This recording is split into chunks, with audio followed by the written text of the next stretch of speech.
अस्सलाम वालेकुम। आज मैं आपको बताऊंगी बड़ों और बच्चों की खांसी से महफूज रहने का घरेलू नुस्खा। अगर आप मेरे चैनल पे नए हैं तो मेरे चैनल को सब्सक्राइब करें ताकि मेरी नई आने वाली वीडियो आपको मिल सके। मौसम के बदलते ही बच्चों और बड़ों समेत घर के बुजुर्ग भी इस बीमारियों में घिरे नजर आते हैं, जबकि ये सबसे आम बीमारी खांसी है। ये तकलीफ दे खांसी लंबे अरसे तक जान नहीं छोड़ती और रातों की नींद अलग खराब करती है, जिसका इलाज अब निहायत आसान हो गया है।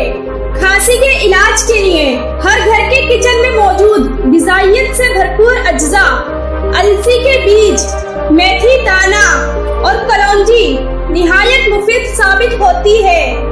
इन अज्जा के इस्तेमाल से न सिर्फ खांसी की शिद्दत में कमी, खांसी का इलाज, बल्कि पेट की चर्बी का भी जल्द खात्मा मुमकिन होता है। इन तीनों अज्जा से बने कहवे का इस्तेमाल न सिर्फ खांसी दूर करता है बल्कि मुतअद्दिद दीगर मौसमी बीमारियों से भी बचाता है।